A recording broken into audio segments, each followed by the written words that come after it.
तो right now मैं discuss कर रहा हूँ एनर्जी बैंड। ये एक बहुत फंडामेंटल ये टॉपिक है और एक्चुअली बहुत सारे चीज़ों में फिजिक्स में या कोई भी सब्जेक्ट्स में आपको कुछ कुछ चीज़ों का जो एकदम फंडामेंटल नॉलेज होता है तो कभी कभी वो डायरेक्ट यूज नहीं होता है, लेकिन वो कोर जो नॉलेज होता है ना और एक्सेलेंसी इन द नॉलेज जो बोलते हैं स्किल डेवलपमेंट, वो फंडामेंटल टॉपिक्स का बहुत अच्छे तरीके से अगर जानकारी होगा तो वो यूज़फुल होता है।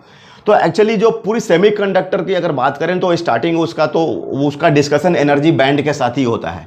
और ये एनर्जी बैंड का जो कॉन्सेप्ट है जनरली थोड़े इसमें स्टूडेंट्स कंफ्यूज्ड होते हैं और ये अपना 12th का ये चैप्टर है आपका सेमीकंडक्टर लास्ट चैप्टर। और ऑलरेडी मैं बता चुका हूँ कि सेमीकंडक्टर भी बहुत लीनियर फार्मूला बेस्ड चैप्टर है, स्कोरिंग चैप्टर है। तो डियर स्टूडेंट्स, आप इसको बिल्कुल इसको सीरियसली चैप्टर्स को लीजिए। जो लास्ट के जो चैप्टर्स हैं मैं आपको बता रहा हूँ कि ये चैप्टर्स के थ्रू आप जेई नीट जो भी है ना एग्ज़ाम क्रैक करने में बहुत आपको ये हेल्प करता है, ठीक है। और ये आपको इसको थोड़ा सा एनर्जी के साथ पढ़िए, ओके। तो देखो मैं बता रहा हूँ एनर्जी बैंड एक्चुअली बेसिकली ये जो सेमीकंडक्टर जो होता है ना एट 0 केल्विन पर ये इंसुलेटर की तरह बिहेव करता है, ओके। ये आपको इंसुलेटर की तरह बिहेव करता है और एट रूम टेम्परेचर आपको ये बिहेव करता है कंडक्टर की तरह।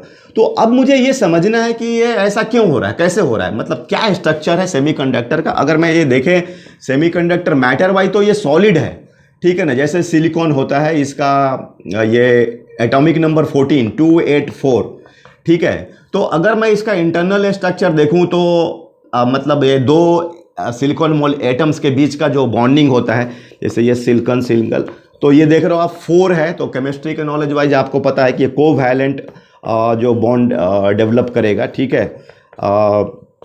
इस तरीके से अगर ये स्ट्रक्चर देखा जाए तो इसको डिस्कशन करने का, इसकी जो कंडक्टिविटी, ये जो मेन बात है ना कि ये ऐसा क्यों होता है, ठीक है। तो इसको अलग अलग तरीके से डिस्कशन किया जाता है। पर्टिकुलरली राइट नाउ मैं इसको डिस्कस कर रहा हूं on the basis of the energy band. और इसके लिए मैं आपको ले चलता हूं पीछे का चैप्टर एटम, जिसमें हमने एनर्जी स्टेट पढ़ा था, वो हाइड्रोजन गैस का, ठीक है ना। जब हमने उसका हाइड्रोजन स्पेक्ट्रम और का स्टडी करना था तो उसके लिए एनर्जी स्टेट्स का डिस्कशन किया गया था, ओके। तो देखो एक्चुअली हाइड्रोजन जो है आपका ये गैस है। इसमें गैस में क्या होता है कि ये एटम्स आपको, ये जो एटम्स है ना वो काफ़ी सेपरेशंस पर आते हैं, हाईली सेपरेटेड होते हैं। तो इसमें जो, और ये हमने सिंगल इलेक्ट्रॉन होता है इसमें, तो इसमें जो इलेक्ट्रॉन है जो एटम के अंदर में, जैसे ये न्यूक्लियस हो गया, ये इलेक्ट्रॉन है, इसकी एक फिक्स एनर्जी होती है। मतलब इसमें आपका potential energy plus kinetic energy होता है। और एक्चुअली ये सब क्वांटाइज्ड है। एनर्जी का जो formula En is equal to -13.6 n square Z square electron volt, right. और हाइड्रोजन एटम के लिए आपका जेड का वैल्यू 1 होता है। और आपको ऐसा बताया गया था कि ये जैसे -13.6 electron volt, -3.4 electron volt, right, इस तरीके का, ओके। तो ये हम लोग बोलते हैं एनर्जी स्टेट्स। तो देखो ये गैस में, अगर तुम गैस की बात कर रहे हो ना, अभी राइट नाउ हम तो सॉलिड सेमीकंडक्टर की बात कर रहे हैं, लेकिन ये डिस्कशन जो हो रहा है इसमें बता रहा हूं मैं कि गैस में इलेक्ट्रॉन की एनर्जी फिक्स है। अगर n इक्वल टू 1 में होगा तो उसकी एनर्जी -13.6 इलेक्ट्रॉन वोल्ट होगी, 2 में जाएगा तो -3.4 इलेक्ट्रॉन वोल्ट होगा। लेकिन ये बात हम लोग अगर सॉलिड में बात करें ना, और सॉलिड में तो ऐसा क्या है कि एक इलेक्ट्रॉन भी नहीं होता, मल्टीपल इलेक्ट्रॉन्स होते हैं, ठीक है। मतलब सिलिकॉन जैसे आपको ये तो जितना हमने बात किया है बोर्स मॉडल, वो सिंगल इलेक्ट्रॉन में। और वहाँ पर क्या बात है कि सॉलिड में अब आपका एटम्स बहुत नज़दीक नज़दीक होते हैं ऐसे। तो अगर मैं इस एटम का इलेक्ट्रॉन की पर फोकस करूँ तो एक्चुअली क्या है कि यहाँ का भी ये कुछ अट्रैक्शन या इससे भी इन्फ्लुएंस होगा बगल वाले एटम से। तो इसकी हम एनर्जी को फिक्स नहीं कर सकते हैं, ठीक है ना। हाँ, ये हम लोग ऐसा बोल सकते हैं कुछ ऐसा, कि इसकी जो एनर्जी है कुछ इसका लोवेस्ट आ गया कि यहाँ से लेकर के हाईएस्ट, ऐसा एक रेंज बोल सकते हैं। क्या बोल सकते हैं कि रेंज, क्योंकि वो कब किस तरह का इंट्रैक्शन होगा ये इससे भी इन्फ्लुएंस होता है, ये से हो सकता है। अगर वो एकदम प्योरली यहाँ इन्फ्लुएंस हो तो खुद की एनर्जी होगी, मान लो उसमें भी उसमें एनर्जी कंट्रीब्यूशन कर दिया तो एनर्जी हाई भी हो सकती है, ठीक है। तो एक्चुअली अब आपको समझ में आ गया हो कि सॉलिड में एनर्जी स्टेट नहीं बोल सकते हैं, सॉलिड में नहीं, क्योंकि उसमें एनर्जी स्टेट तभी बोल सकते हैं जब आपका दो एटम के बीच का सेपरेशन क्या हो, बहुत ज़्यादा हो। लेकिन अगर आप एटम क्लोज होगा तो आप एनर्जी का डिफरेंस बोल सकते हैं, या आप लोवेस्ट टू एक रेंज बता सकते हैं। तो अगर एनर्जी बैंड में बोलूँ ना, एनर्जी बैंड, तो ये एक तरह से क्या है, ये रेंज ऑफ द एनर्जी है, रेंज ऑफ एनर्जी है, ठीक है। मतलब एनर्जी बैंड अगर ईबी की मैं बात करूं तो एनर्जी हाई और माइनस एनर्जी लो, ये आपका होगा, राइट।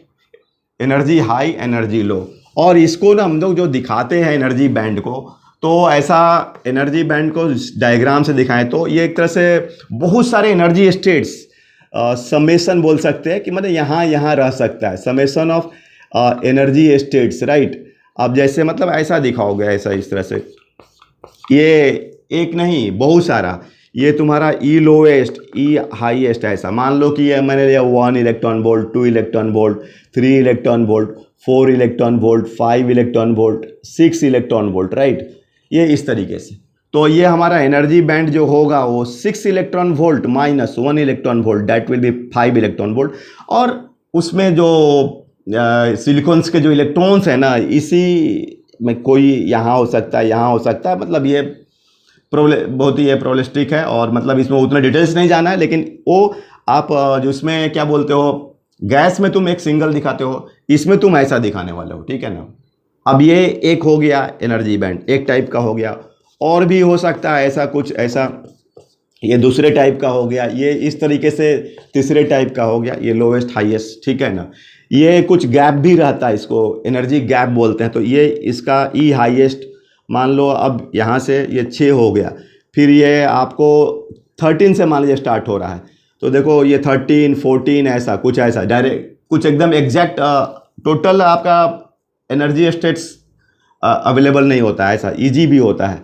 तो अब ईजी क्या हो जाएगा इसमें, 13 electron volt minus 6 energy gap, ऐसा मतलब इतना एनर्जी दोगे तो जाकर के इस बैंड में जाएगा, तो उसमें तुम एनर्जी स्टेट बोलते हैं बैंड नंबर 1, ठीक है, ये बैंड 1, ये बैंड 2, ये बैंड 3, ऐसा, ठीक है।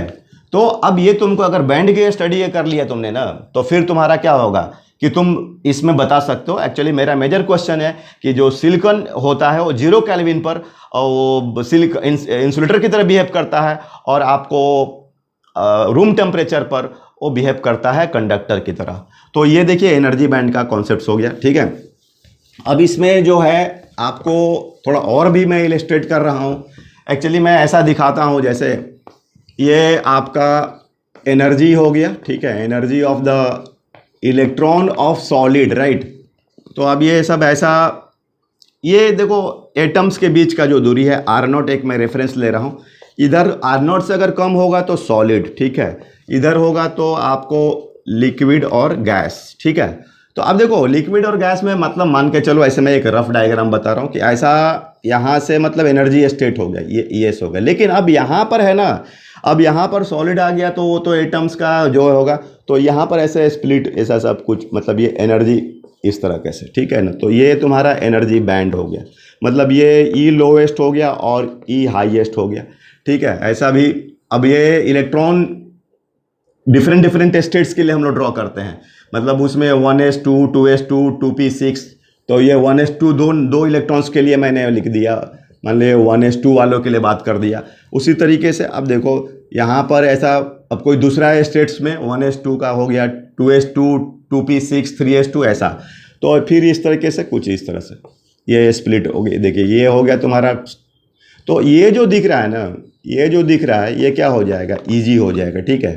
तो देख लो ये भी थोड़ा सा आपको आइडिया हो गया कि इधर गैस के तरफ जा रहे हो, मतलब एनर्जी स्टेट्स, एनर्जी बैंड सब थोड़ा कंपेयर हो गया, ठीक है ना, इस तरीके से। तो I hope you are understanding it. और अब तुम मेन क्वेश्चंस पर आ जाओ कि अब देखो ये ध्यान देना, types of the bond band क्या होता है, वैलेंस बैंड, कंडक्शन बैंड। ये देखो एक, अब ये अब तुमको समझ में आ रहा होगा, ये आर, ये तो सॉलिड का ही बात मैं कर रहा हूँ, तो ये ई है energy of the electron in solid, ठीक है। तो कुछ इस तरह का बैंड्स दिखाए जाते हैं, ये वैलेंस बैंड बोलते हैं, इसको कंडक्शन बैंड बोलते हैं। और ये ई लोएस्ट, ई हाईएस्ट, ये वी बी, ये वी बी, और E lowest conduction band C B, E highest conduction band, ठीक है। ये हाई एनर्जी इसमें होगा, अगर इसमें तुमको इलेक्ट्रॉन्स रहेंगे तो उसकी एनर्जी ज़्यादा होगी, देख रहे हो टॉप पे है। ये इसमें लो एनर्जी होगा, लो एनर्जी होगा, ठीक है। और ये तुम्हारा इजी हो गया, this is the energy gap हो गया, राइट।